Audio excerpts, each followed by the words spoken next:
Good morning, everyone, and welcome. My name is Victoria Castor, and I am the Water Conservation and Sustainability Coordinator for the City of Peoria. Today we are going to take a virtual tour of the Peoria Fusion Xeriscape Demonstration Garden. This garden is located right out front of City Hall, so it's easy to find, and it's small, but it has 5 different unique areas that highlight different methods of xeriscape. Before this garden was created, this whole area used to just be a monoculture of kind of plain grass. And so when they converted it to this xeriscape garden, we now have just these bunches of texture and color and a variety of different plants. And it's a great place to kind of walk through and get some ideas of some different things that you can do in your own landscape. Let's take a walk through the garden. So this is the color explosion part of the garden. And this part of the garden really focuses on the amount of different colors and textures that xeriscape can provide. The focus is to find plants that bloom throughout different times of the year, so that there's always something that's being highlighted in the garden. So here we have these Angelita daisies, which are a lovely low mounding. They've got a dark green foliage, and then they sprout these kind of tall, beautiful yellow daisy-like flowers. They're nice, they stay clustered, they provide that bright yellow bloom through the spring and even into summer, and sometimes you even get a second bloom going in the fall.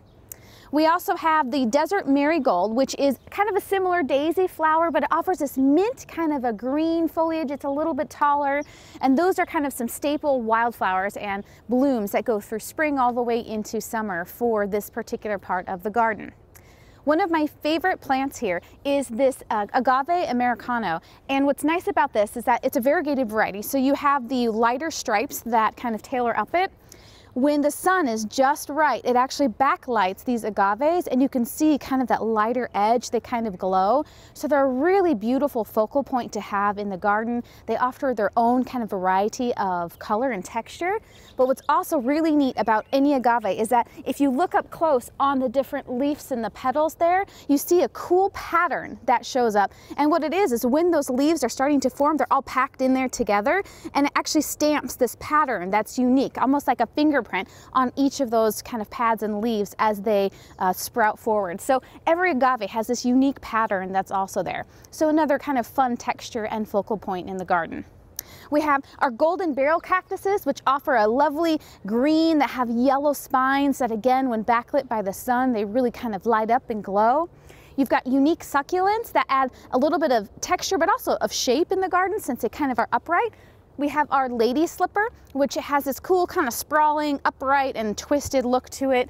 But in the late spring to early summer, they have these really delicate red flowers that open up, and they look like little old lady slippers. So hence its name, the lady slipper plant. So just some unique texture as well as blooms that kind of come through at different times of the year. So as we slid over into this side of the color explosion part of the garden, we have a couple different varieties of plants. We have the cool Candelilla, which is a succulent which has this very upright growth, almost looks kind of twiggy, but at certain times of the year there's these little tiny delicate blooms that the pollinators just love that show up on that. We're also highlighting this back part of the garden. So as we went from the green foliage and the flowers, now we're kind of in this part that is the silvery and this pop of texture. We've got the silver desert lavender, which has these beautiful kind of purple blue blooms in the spring. Sometimes in the fall as well, you get a second bloom. But then we also have kind of this spiky, sharp texture within the Mexican blue palm in the background, as well as our yucca plant. So with xeriscape, it's not only the color of the plant itself and the blooms, but you have to think about the texture, and some of our plants offer a unique color of their own. So you've got those silvery kind of blue tones that are happening with these particular plants. So this is our color explosion in the garden. We've used these colored walls to also kind of highlight the color going on and a pop of not only structure in the garden, but you kind of have that different color with the walls as well.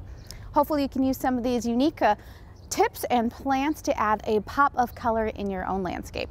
So this center part of the garden is designated our Sonoran accents. So all of these plants are Sonoran desert plants, so they're native.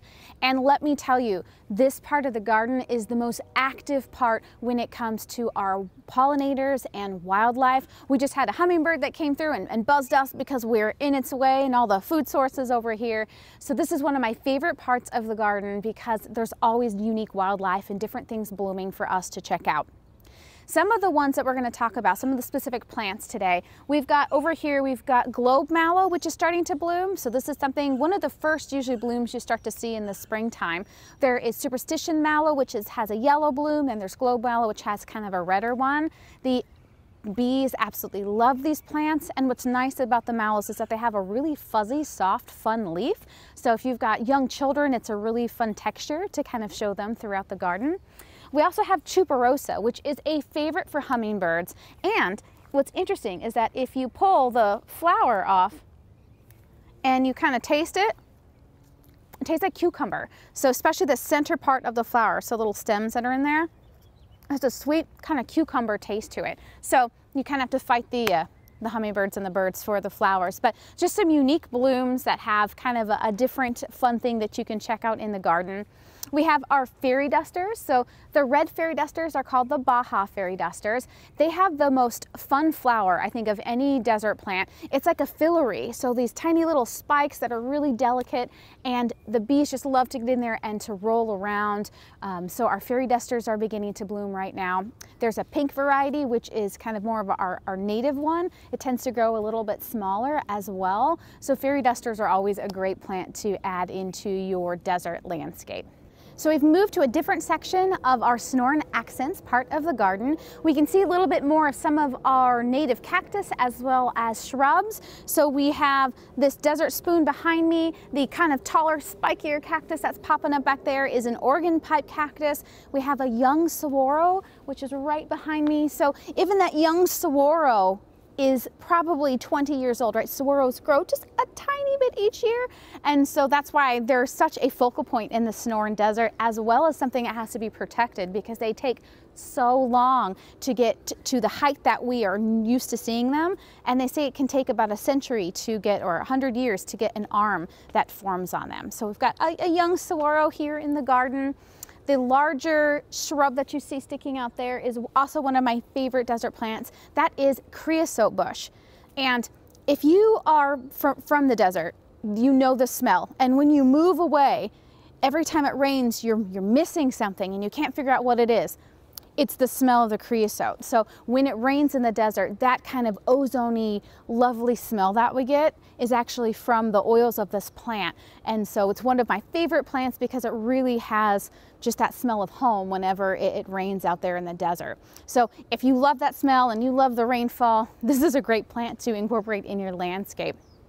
The other larger shrub we have back there is a jojoba bush. So that is the same bush that they can make the oils that you often see in a lot of products. So there's a lot of beneficial uses for that plant, but it makes a really hardy desert shrub that gets that nice medium size, and you want to give it some space in your yard so it can get kind of wider. But it's a great hardy, resilient plant that you can have in your landscape. We also have a bunch of sages here in this part of our garden. Sages come in so many different forms now. There's so many different species. You really kind of have to do your homework. So sometimes they're called Texas sage, Lycophyllum, and they have varieties that are only a few feet large, and then the traditional ones are actually about like 6 feet by 5 feet, so they're actually pretty large plants. So we talked a little bit earlier about right plant for the right place, and this is one you definitely want to look at your species, your variety, and make sure that you're planting it in the area that it needs. So oftentimes sages get planted by walkways and roadways, and they end up having to be hacked all the time.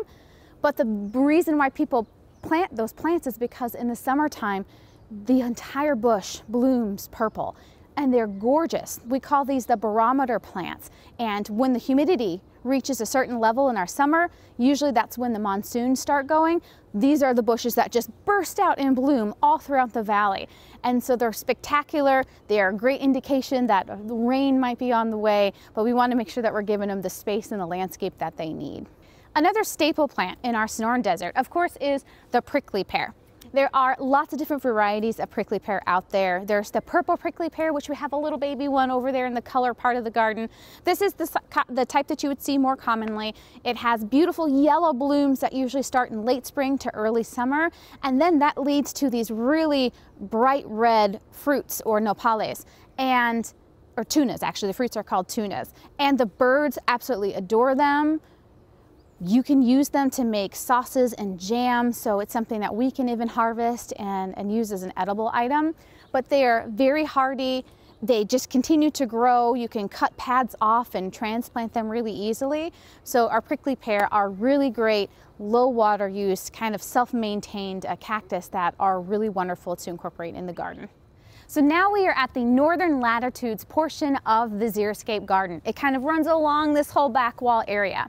What's amazing about Xeriscape is if you're really smart about the plants that you're selecting and using, you can actually have a really kind of dense and even a woodsy look to your yard without it being a high water use landscape.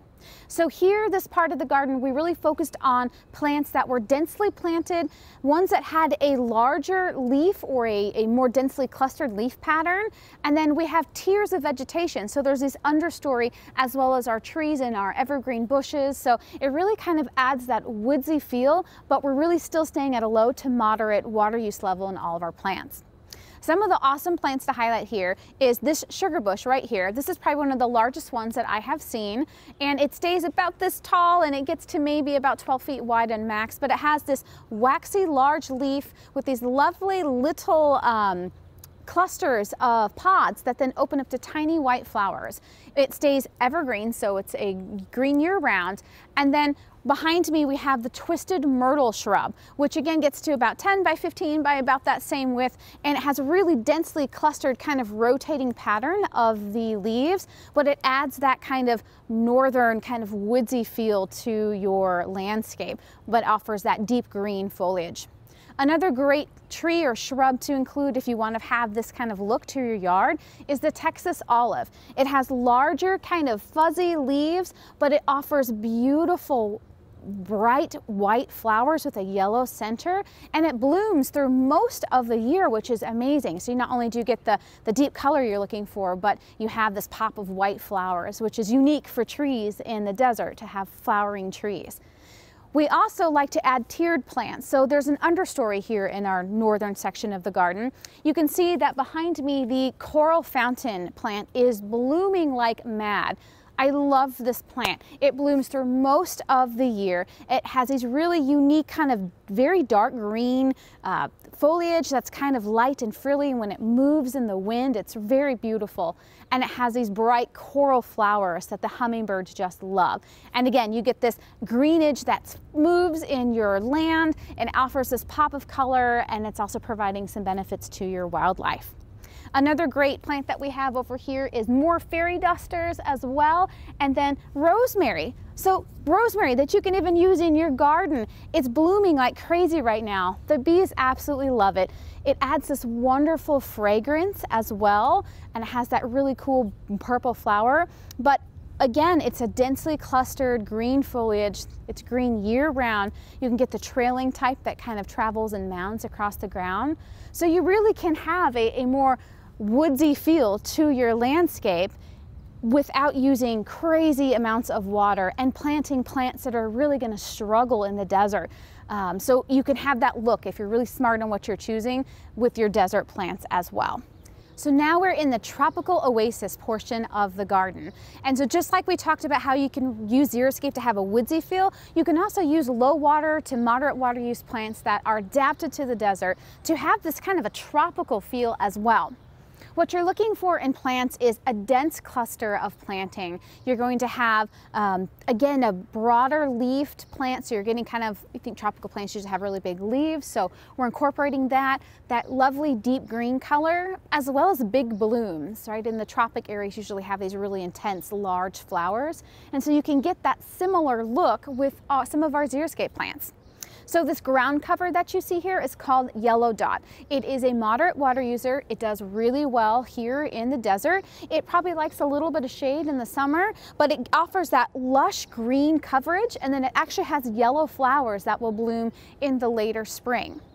The tree behind me is a Cascalody tree, or sometimes it's called a Mexican bird of paradise tree. So it's got these yellow clusters of flower, and it blooms throughout at least half of the year. So usually spring, sometimes through the summer, depending on the summer, and then again in the fall. So you get this really kind of densely clustered, a bright green tree with these clusters of beautiful yellow flowers that blooms most of the year. So again, you get that kind of dense foliage, that tropical feel. Behind the tree, we have a Cape honeysuckle. So it's kind of a shrub that has a kind of a wild growth habit, but it has these amazing kind of trumpet flowers that the hummingbirds love, but it adds, again, those trumpet flowers are kind of reminiscent of the tropics. And so you're getting those blooms, that color, you're getting the deep green. We've added different palms in this area. We've got a Seiko palm, we've got a Mediterranean fan palm, and a ponytail palm. So the different palms also kind of add to that tropical feel of the garden. And all of these plants are going to be low to moderate water use, and they do well in our desert climate. So now we're in our last section of the Xeriscape garden. This is the child-friendly area. And really the focus of this part of the garden was on plants that are thornless and that are friendly for pets and for kids. So we've got some unique plants behind us, and some that hopefully you're familiar with. We've got the really fun elephant's food, which is a fun succulent that's really easy to grow. It's very hardy, and it does really well here, but it offers this kind of very lush, kind of succulent look, but it's not poisonous. It's friendly for plants and for pets and for children.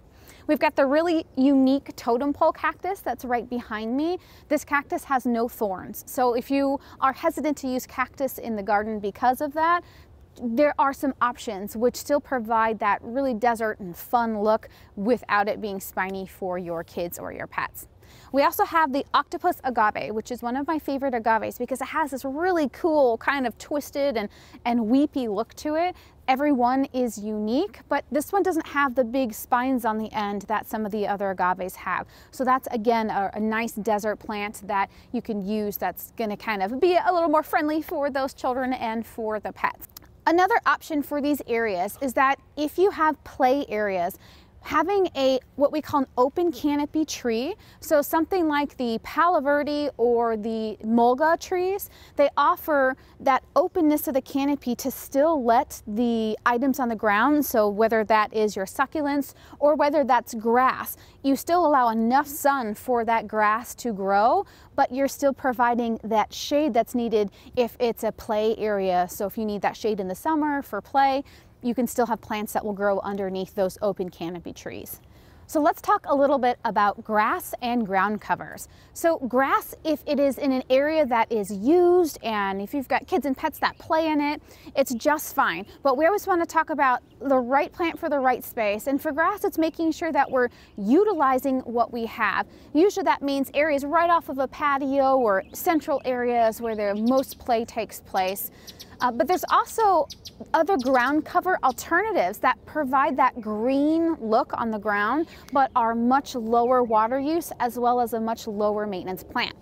Over here you can see that ground cover is called Myoporum. So it's a lovely green ground cover. It is very low water and maintenance. It only gets to about a couple inches high in the ground. So if you want to have that grassy look but without the grass, that's a really great alternative. There are other grass alternatives, but if you have a high use area, so if your kids are actively running and playing on it all the time, or pets, that's usually where your traditional Bermuda or rye for winter would come into play. We just like to talk about the size of that, so making sure that you're sizing it appropriate to your need. This whole area that we have cut out here that has this kind of grass-like ground cover is about 225 square feet, and depending on your size yard and your backyard and your pets, this may be enough. So usually we don't have to have areas of the whole yard being grass. It just ends up being a lot more maintenance, and oftentimes no one's really in those areas or near the walls actually using the grass to its benefit.